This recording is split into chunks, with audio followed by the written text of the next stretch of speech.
Welcome, dear listeners, to Secrets of the Ancients. We're thrilled to have you with us today. Now, if you're eager to dive into the mysteries of the past, make sure to follow our journey. To watch this and future videos, support us by subscribing, liking and commenting. You know, we all have that one friend who thinks they know everything, right? But the truth is, nobody can know it all. If they could, we wouldn't still have so many mind-boggling mysteries that even the smartest historians, archaeologists and scientists can't figure out. In this video, we've got a whole bunch of these mysteries for you, so get ready to have your mind blown. At the end of the video, we'll be thanking you for listening and encouraging you to keep following Secrets of the Ancients. So hit that subscribe button, like and comment. Let's get started. Newspaper rock. Next up is Newspaper Rock in Monticello, Utah. It's one of the largest collections of petroglyphs in the world, basically serving as a record of over 2,000 years of human activity in the area. You'll find this huge sandstone slab in San Juan County. It's stunning to look at, but understanding it is much harder. Nobody really knows the exact meaning of many of the carvings. The markings were added over time by ancient basket maker people, the Fremont and Pueblo cultures, and later by Navajo and Anglo tribes. In the Navajo language, newspaper rock is called Zehane, which means rock that tells a story. There are over 650 individual designs here, created by scraping off the dark layer of so-called desert varnish that forms on the rock. Some designs are clearly humans and animals, but there are also abstract figures that look like people with horns on their heads. Chances are we'll never fully understand all the stories told here. The Sylveas Ring. If you're into the works of J.R.R. Tolkien, you've probably heard of the one ring to rule them all. In real life, there might be something close, the Sylveas Ring. This ancient Roman gold ring was stolen from its owner, Sylveas, around 1600 years ago. According to legend, the distraught Sylveas consulted a sorcerer to curse the thief and anyone else who might own the ring in the future.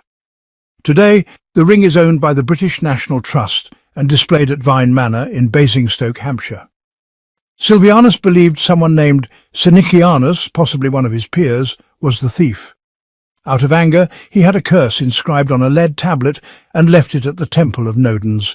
It read, "Sylveas has lost a ring and has donated half its value to Nodens. May the gods not allow good health to the bearer until it is returned to the temple." Turns out, his suspicion might have been right, since inside the ring it says, "Senicianus, may you live with God." That's a pretty arrogant thing to engrave on a ring you stole. But thieves have strange ways. The ancient village of Yalshoff. The ancient site of Yalshoff in Shetland, Scotland, looks like something straight out of a Tolkien novel or a movie set built to look like one. But it's real and very old. Nobody lives there now, but it was inhabited for an impressively long time.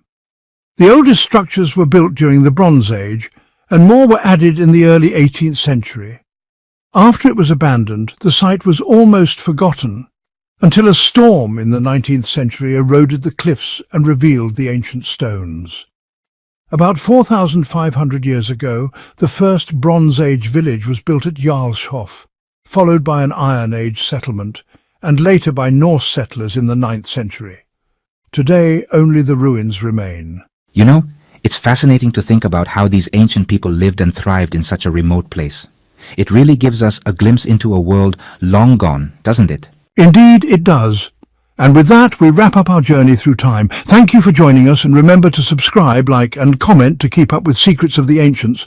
Until next time, take care. If you see yourself as an amateur archaeologist or antique hunter, flea markets can be a goldmine. In 2018, Carl Martin was browsing a market in his hometown in England when he spotted a beautifully decorated pottery bowl. The seller was actually using it as a toothbrush holder and only wanted about $10 for it. Carl, an experienced auctioneer, immediately realized it was worth far more. He paid the price and took it home, barely believing his luck. The bowl turned out to be a 3,900-year-old relic from the Indus Valley civilization, likely brought to England from India at great cost decades ago before somehow ending up with someone who had no idea what it really was. Its true value is at least several $100s, and maybe over $1,000 to the right buyer. Carl hasn't sold it yet, but he hasn't ruled it out. Since we're in Scotland, let's talk about the mysterious Tawi Balls, also called carved stone balls. They're not especially rare, but having many of them doesn't really help us figure out what they were for. The first was found in Aberdeen in the 19th century, and new ones are still being discovered, even as recently as 2013. They're small enough to fit in your hand, usually 2 to 5 inches across, and made from common rocks like granite or sandstone. Rather than being perfectly round, they're decorated with raised knobs and intricate circular patterns. Similar patterns have been found on artifacts linked to the Picts, who lived in Scotland around 2,800 years ago. But these balls themselves might be over 5,000 years old. Theories about their purpose range from weapons to status symbols that builders carried around to show off their skills. But in the end, it's all just guesswork. Now let's head back to Australia to check out a very rare glass spearhead discovered on Rottnest Island in June 2017. The artifact is a striking green colour, almost like an emerald. It was found by chance when Professor Len Collard from the University of Western Australia was on a field trip with students, and one of them noticed something shiny in the forest. After a closer look, they realised it was part of an ancient weapon, at least 200 years old. Transparent glass spearheads have been found on the island before, as well as ceramic ones, but this green glass example is the first of its kind discovered there. It was probably used in trade, though it may have been used briefly for hunting quokkas or wallabies before becoming a trading item. Out of respect for Indigenous beliefs about leaving artefacts where they're found, the team left it in place. In Cornwall, England, there's a site known as Menin Toll, which looks like a stone circle inside another circle, although technically it's just a few stones, including a round one with a hole in the middle, kind of like a giant stone donut. It's very hard for archaeologists to date stone sites, so nobody's sure if Menin Toll dates to the Neolithic or the Bronze Age, but it's clearly thousands of years old. Local legends say the Hold Stone is a magical gateway. Passing through it might improve your health and even boost fertility. It's also said that mischievous fairies known as piskies guard the site and punish anyone who tries to damage the stones. The mysterious vibe is heightened by the fact that it's almost completely hidden by surrounding farmland. You can't really see it until you're right on top of it.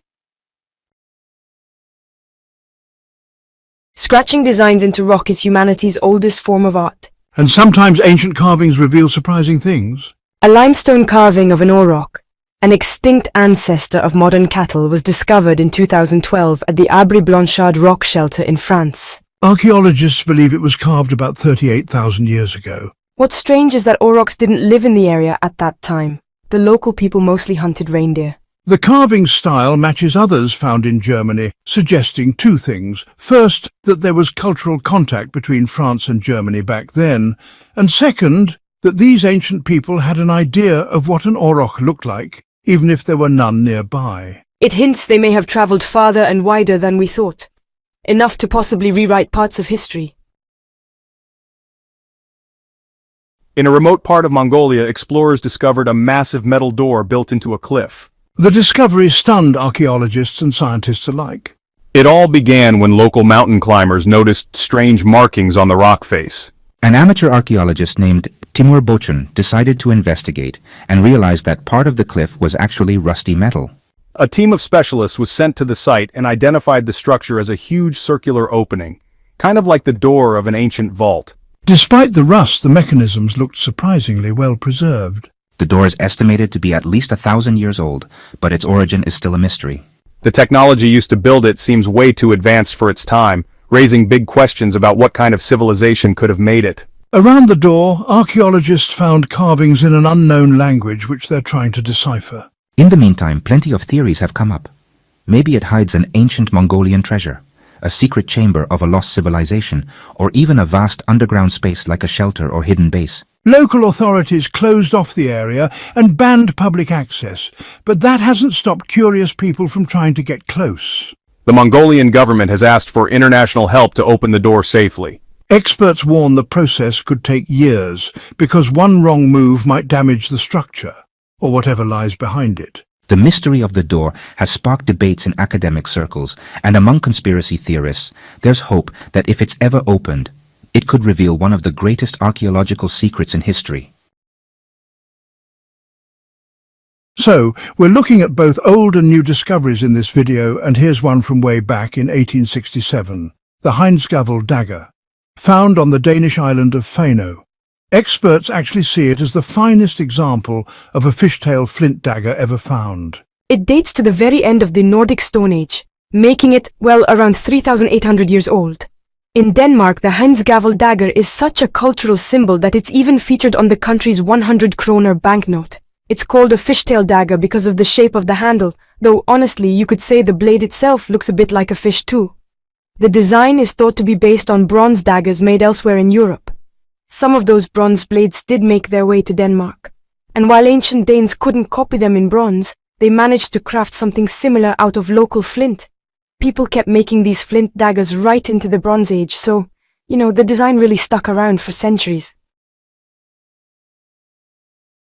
As researchers learn more about the world's oldest civilizations and trade networks, it turns out they were far more advanced than we used to think. One of the most fascinating examples of this is the Helgö Buddha statue. The artifact was made sometime between the 6th and 7th centuries, likely in northern India or Afghanistan.